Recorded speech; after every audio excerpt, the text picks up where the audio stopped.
నమస్తే, వీధిని స్వాగతం. లక్ష్యం సమాజ హితం.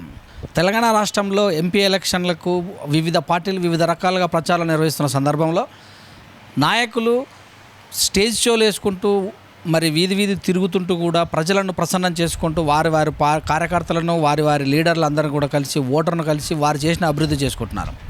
ఎల్బీనగర్ నియోజకవర్గం కాంగ్రెస్ పార్టీ సీనియర్ నాయకులు తనదైన స్టైల్లో గతంలో బీఆర్ఎస్లో ఉన్నా కూడా తనదైన స్టైల్లో కేటీఆర్ సీఎం కావాలని పాదయాత్ర చేసుకున్న సందర్భాలు చూసాం మనం.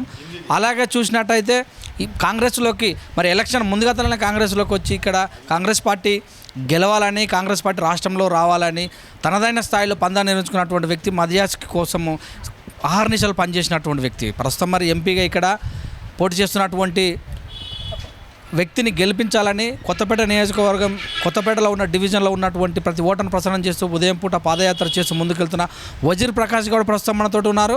వారిని అడిగి వారి యథాతథం తెలుసుకుందాం. నమస్తే సార్. నమస్కారం. వజీర్ ప్రకాష్ గౌడ్ అనగానే ఒక స్టైల్ వేరే ఉంటుంది. ఆయన యొక్క స్టైల్ రాజకీయంలో అటు తెలుగుదేశంలో ఉన్నప్పుడు సరే, అటు బీఆర్ఎస్కి వచ్చినా సరే, తర్వాత చేతిలోకి వచ్చినా సరే, ఈసారి ఎంపీ ఎలక్షన్లో ఇంటింటి కూడా తిరుగుతున్నారు. ఎలా అనిపిస్తుంది? 6 గ్యారెంటీల విషయంలో మీరు ఏం చెప్తున్నారు ప్రజలకు? చాలా సంతోషం. ఈరోజు మరి కొత్తపేట డివిజన్ అధ్యక్షులైన లింగాల కిషోర్ గారి ఆధ్వర్యంలో ఇంటింటికి ప్రచార కార్యక్రమం ఏర్పాటు చేసుకొని ముందుకెళ్ళడం జరుగుతుంది. ఇప్పటివరకు కూడా ప్రచారంలో పాల్గొనే వచ్చాం. మరి ఒక కార్యక్రమంలో మా మహిళా నాయకురాలు రజనీరావు గారు కానీ, శ్వేతారెడ్డి కానీ, కొమ్ము యాదగిరి గారు, శంకర్ గారు, బాబు గారు, వివిధ నాయకులందరూ కూడా ప్రతి ఇంటికి వెళ్ళి ఈరోజు ఉన్నటువంటి కాంగ్రెస్ ప్రభుత్వం రేవంత్ రెడ్డి గారి నాయకత్వంలో 6 గ్యారెంటీలు చాలా వరకు కూడా ప్రజల్లోకి వెళ్ళినాయి. కొద్దిగా ఏంటంటే ఎలక్షన్ కోడ్ రావడం, ఎమ్మెల్సీ ఎలక్షన్ కోడ్ ఇంతకంటే ముందే 2 నెలల ముందు నుంచి ఎలక్షన్ కోడ్ అమల్లో ఉంది తెలంగాణలో. ఆ విధంగా కొన్ని పథకాలు ప్రజల వద్దకు వెళ్ళలేని పరిస్థితి. 4 నెలల్లో 2 నెలల నుంచి ఎలక్షన్ కోడ్ ఉండడం వల్ల కూడా కొద్దిగా ఇబ్బంది జరిగింది. కానీ ఇచ్చిన మాట నిలబెట్టుకోవడం ఈ యొక్క కాంగ్రెస్ పార్టీకి ఎప్పుడు కూడా చెల్లుబాటులో ఉంటుంది. మీరు ఎటువంటి దీని మీద సందేహాలు లేవు. 6 గ్యారెంటీల విషయంలో ప్రజలు చాలా సంతోషంగా ఉన్నారు. ప్రతి ఇంటికి వృద్ధాప్య పింఛన్గా వృద్ధులు భార్యాభర్తలు ఉన్నా కానీ 4,000 రూపాయలు లెక్క 4,000 ఇద్దరికి ఇస్తారు. అదేవిధంగా మహాలక్ష్మి పథకం కింద కూడా మరి ఈరోజు 2,500 రూపాయలు ప్రతి గృహానికి ఇచ్చే విధంగా, మరి గ్యాస్ పథకం కూడా ఈరోజు చూసినట్టయితే సబ్సిడీతో 500 రూపాయల గ్యాస్ ఇవ్వడము, మరి ఉచిత కరెంటు కూడా ఇవ్వడము, ఇవన్నీ కూడా చాలా వరకు ఉచిత బస్సు సౌకర్యాలు అయితే ఆల్రెడీ బస్ సౌకర్యం అయితే కలిగిస్తూనే ఉన్నాము. అదేవిధంగా మహిళా స్కీములు కూడా చాలా వరకు వచ్చినాయి. కొందరికి రాలేకపోవడం అనేది ఈ యొక్క ఎలక్షన్ కోడ్ వల్ల రాలేదు. ప్రతి ఇంటికి వెళితే సాధారణంగా అందరూ కూడా వారు డోర్ తీసి మమ్మల్ని స్వాగతిస్తూ ఈసారి మేము కాంగ్రెస్కే ఓటేస్తామని చెప్పేసి వాళ్ళే సంతోషంగా చెప్పడం మాకు చాలా సంతోషం అనిపిస్తుంది. కక్ష రాజకీయాలు చేస్తున్నారు రేవంత్ రెడ్డి అంటున్నారు, దీని ఎలా చూడాలి? ఇంకా ఆయన కక్ష రాజకీయాలు ఎక్కడ మొదలుపెట్టిండు? నిజంగా చెప్పాలంటే ఆయన ఎన్ని రకాలుగా ఇబ్బంది పెట్టిండో మీ అందరికీ తెలుసు. నిజంగా ఒక ప్రతిపక్ష నాయకుడికి జరగాల్సిన గౌరవం జరగకుండా ఎంత అవమానపరంగా ఆయన కూతురు వివాహ సమయంలో కూడా ఆయన అరెస్ట్ చేశారు. ఇది ఎంతవరకు కరెక్టు? ఆ రోజు చేసినటువంటి కక్ష రాజకీయాలు మరి రేవంత్ రెడ్డి ఈరోజు చేస్తే ఈ విధంగా ఉండదండి. ఇది నాకు తెలిసిన రాజకీయ అనుభవంతో చెప్తున్నా. కక్ష రాజకీయాలు ఇంకా మొదలు కాలేదు, ఆయన చెయ్యడు కూడా. కానీ వాళ్ళు చేసిన అవినీతి, వాళ్ళు ఇలా చేసినటువంటి మరి డ్యామ్లు కానీ, ఇలా కాళేశ్వరం విషయంలో కానీ, మరి ఇవన్నీ కూడా చూసినట్టయితే ప్రజలే చూస్తున్నారు. ఎవరు ఏందనేది కాలమే నిర్ణయిస్తుంది.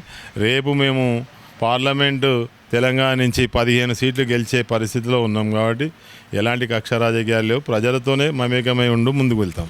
మీరు ఇట్లా మాట్లాడుతారు, వాళ్ళేమో సారే రావాలంటున్నారే, తెలంగాణ ప్రజల్లోనే కారే రావాలంటున్నారని వాళ్ళు చెప్తున్నారు. 6 నెలల్లోనే అంత బయటపడ్డది కాంగ్రెస్ పరిస్థితి అంటారు, దీని ఎలా చూడాలి?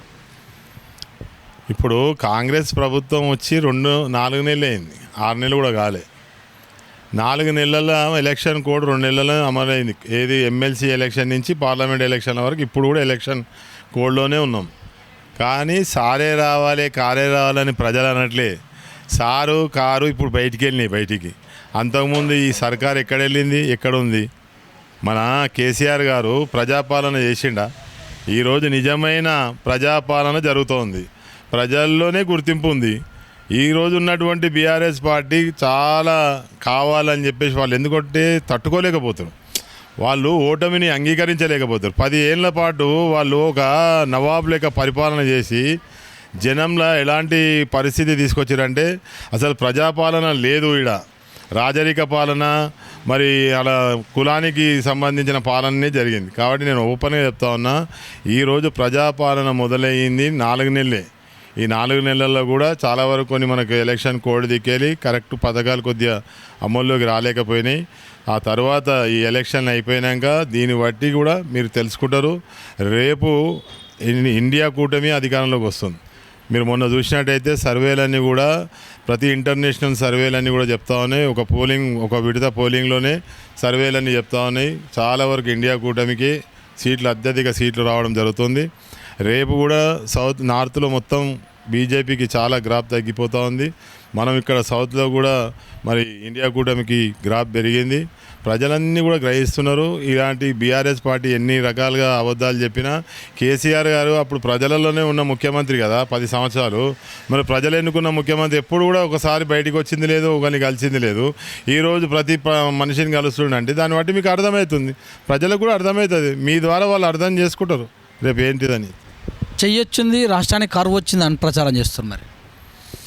మరి ఏదన్నా కరువు అనే పరిస్థితి అచానక్ రాదు. ఏమన్నా ఆకాశం మీకు వెళ్ళి కరువు ఒకటే రోజుల్లో వస్తుందా? 6 నెలల నుంచి వర్షాలు లేవు, అది గ్రహించుకోవాలి.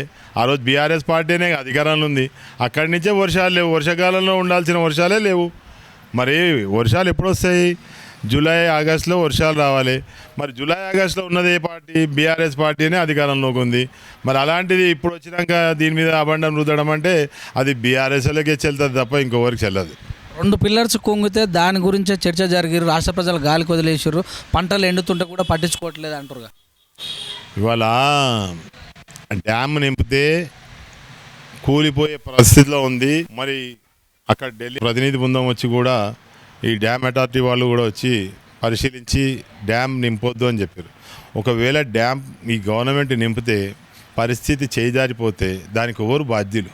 మరి ఈరోజు వాతావరణం పరిస్థితి కానీ డ్యామ్ మరి సెక్యూరిటీ కానీ వారికి ఏదైతే వాళ్ళు పరిశీలించి చెప్పినప్పుడు ప్రభుత్వం దాని తగ్గట్టుగానే పనిచేయాలి తప్ప ప్రభుత్వం ఏదో ప్రజల మెప్పు పొందాలని చెప్పి డ్యామ్ నింపితే రేపు ప్రమాదం జరిగితే దానికి బాధ్యులు ఎవరు అని చెప్పేసి మేము అడుగుతా ఉన్నాం. కాబట్టి రేవంత్ రెడ్డి గారు ఆ డ్యామ్ నింపకుండా వాళ్ళు పరిశీలించినటువంటి పరిస్థితిలో మొత్తం డ్యామేజ్ అయిపోయింది. ఆ పిల్లరే కుంగిపోయే పరిస్థితి, కొట్టుకోబోయే పరిస్థితిలో ఉంది.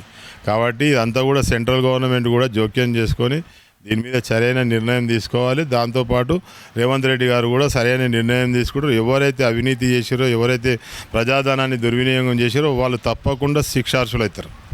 సో కరెంటు తగ్గింది, మోటార్లు కాలుతున్నాయి, రైతులు చాలా ఇబ్బంది పడుతున్నారు ఈ 4 నెలల్లోనే అని ప్రచారం కూడా చేస్తున్నారు. అది కేవలం ప్రచారం మాత్రమే. ప్రాక్టికల్గా చూస్తే అవసరం లేదు అంతగా. ఎక్కడ కూడా ఏమీ ఇబ్బందులు లేవు, రైతులంతా కూడా మంచిగానే ఉన్నారు. వర్షాలు కొద్దిగా తగ్గినాయి కాబట్టి వాటర్ అనేది కొద్దిగా గ్రౌండ్ లెవెల్ వాటర్ తగ్గింది, అది వాస్తవమైన నిజం. ఎక్కడ కూడా కరెంటు కోతలు లేవు, విద్యుత్ మోటార్లు కాలిపోయే పరిస్థితులు లేవు, విద్యుత్ సౌకర్యం నిరంతరంగా ప్రజలకు అందుతూనే ఉంది. సార్ పోయిండు, ఇళ్ళకు నీళ్ళు వస్తలేవు, మహిళలు రోడ్ల మీదకి వచ్చారు. మళ్ళీ పూర్వకాలంలో ఏవైతే ట్రాక్టర్ తోటి నీళ్ళు తెప్పించారో ఆ కాలమే వచ్చినట్టు అనిపిస్తుంది అని అంటారు. మరి సారు పోయింది, నీళ్ళకి నీళ్ళు వస్తలేవు అనేది మరి ఎక్కడ కూడా మేమైతే ఎప్పుడు కూడా ప్రజలలోనే ఉన్నాం. ఈరోజు వరకు కూడా ప్రజా కార్యాలయం ఇప్పటికి కూడా ఉన్నది. మా డెవలప్మెంట్ కార్యాలయం అప్పటి నుంచి ఏదైతే ఉందో ఇప్పటి వరకు ఉన్నాం, మన ప్రజలలోనే ఉన్నాం. ఇక్కడ చూసినా కానీ పల్లెటూళ్ళలో చూసినా కానీ మరి భగీరథ అనే ట్యాంకుల ద్వారా కూడా ఇప్పటికీ అదే నీటి సౌకర్యం, అదే నీటి సరఫరా జరుగుతూనే ఉంది. కొన్ని దగ్గర బోర్లు ఎండిపోయడం వల్ల పరిస్థితి ఇయ్యాలటిది కాదు కదా. ఇప్పుడు అకస్మాత్తుగా డిసెంబర్లో వచ్చిన ఈ గవర్నమెంట్ మీద అబాండం నూకుతామంటే ఎట్లయితుంది? మరి గతం నుంచే వర్షాలు లేవు 1 ఇయర్ నుంచి. మరి దాని పరిస్థితి ప్రభావంతోనే కదా ఈ వాతావరణంలో ఇలాంటి మార్పులు వచ్చినాయి.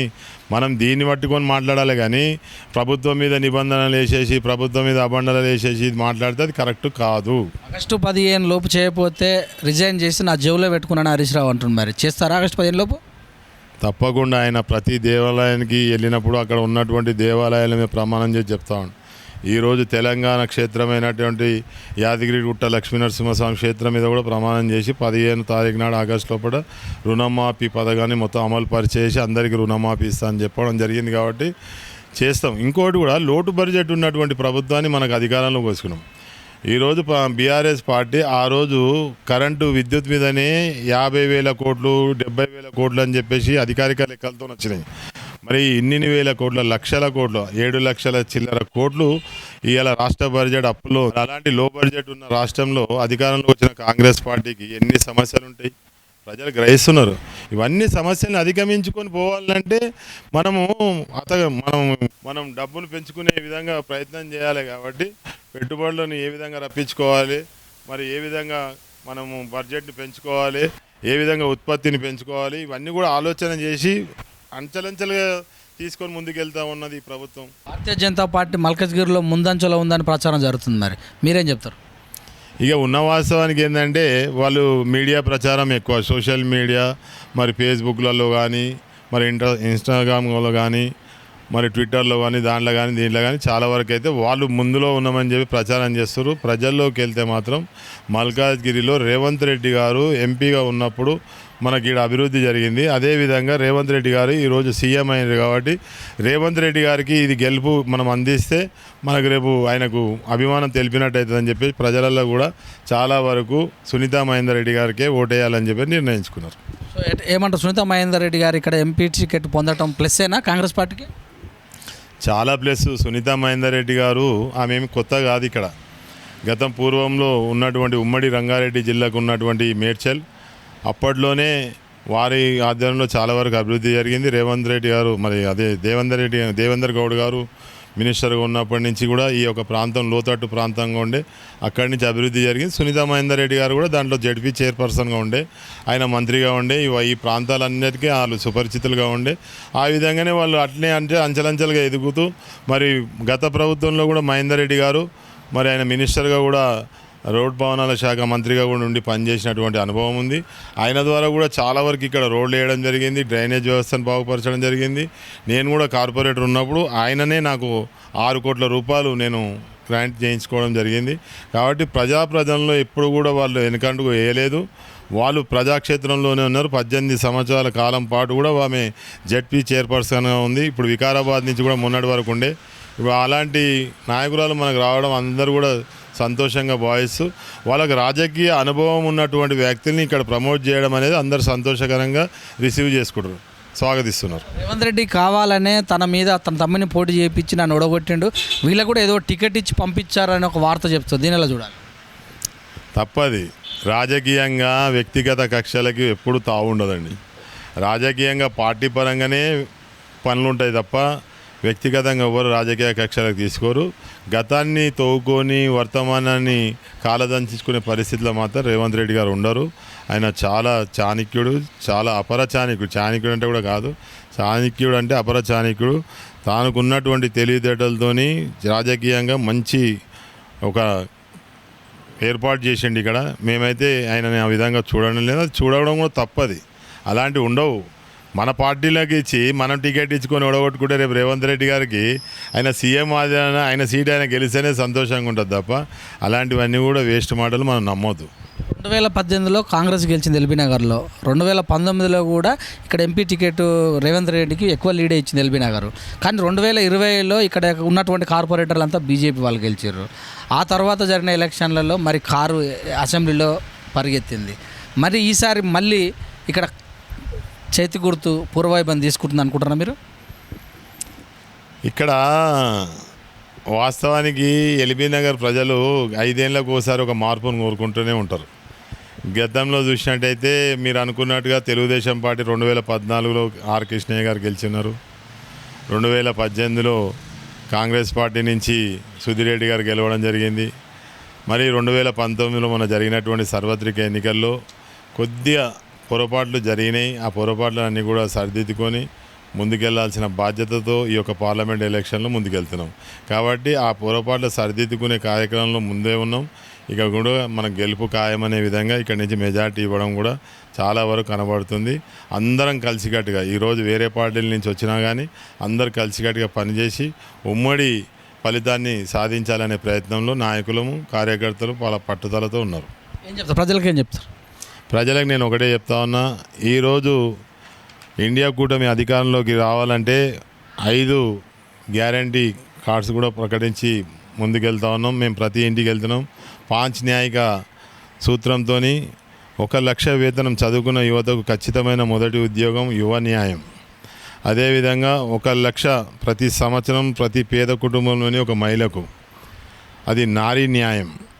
అదేవిధంగా రుణమాఫీ మరియు స్వామినాథన్ కమిషన్ ఫార్ములా ఆధారంగా కనీస మద్దతు ధర ఎంఎస్పి చట్టపరమైన హోదా, అదే రైతు న్యాయం. మరి ప్రతిరోజు 400 రూపాయలు ప్రతిరోజు జాతీయ ఉపాధి హామీ కూలీలతో సహా దేశవ్యాప్తంగా కార్మికులందరికీ జాతీయ రోజువారీ కనీస వసతులు, అది శ్రామిక న్యాయం. ఆ విధంగా జనగణ ప్రతి వ్యక్తి ప్రతి వర్గం యొక్క సామాజిక మరియు ఆర్థిక సమానత్వం కోసం, కుల గణన, అది సామాజిక న్యాయం కోసం. ఇలాంటి కార్యక్రమాలను తీసుకొని ఇండియా కూటమి ముందుకెళ్తుంది. కాబట్టి మాకున్నటువంటి మేనిఫెస్టోని చూస్తే బీజేపీకి భయం పుడుతూ ఉంది. ఈరోజు ఈశాన్య రాష్ట్రాల్లో కూడా బీజేపీ గ్రాఫ్ పడిపోతూ ఉంది. ఇక్కడ మనకు చాలా వరకు మెజారిటీ వచ్చే అవకాశం ఉంది. రేపు అధికారంలోకి వచ్చినాక ఈ పథకాలన్నీ కూడా అమలు పరుస్తూ రాహుల్ గాంధీ నాయకత్వంలో ముందుకెళ్తాం. Thank you sir. సో ఇదండి మరి ఎల్బీ నగర్ నియోజకవర్గంలో నాటు కొత్తపేట డివిజన్లో ఇంటింటి ప్రచారం చేస్తూ కాంగ్రెస్ పార్టీ ఇచ్చినటువంటి 6 హామీలను మరి ఇప్పుడు ప్రజెంట్ ఉన్నటువంటి మేనిఫెస్టోను ప్రజలకు వివరిస్తూ చాలా చక్కగా ముందుకెళ్తారు. సునీత మహేందర్ రెడ్డి ఖచ్చితంగా కూడా కాంగ్రెస్ పార్టీ నుంచి ఇక్కడ గతంలో రేవంత్ రెడ్డి గారు ఇక్కడ ఎంపీగా గెలిచారు, ఆయన సీఎంగా ఉన్నారు కనుక అభివృద్ధిలో ముందుకెళ్తామని కూడా తెలియజేశారు. చూస్తున్న విధి నుంచి కెమెరామెన్ అఖిల్తో మీ సురేష్ దండు, నమస్తే.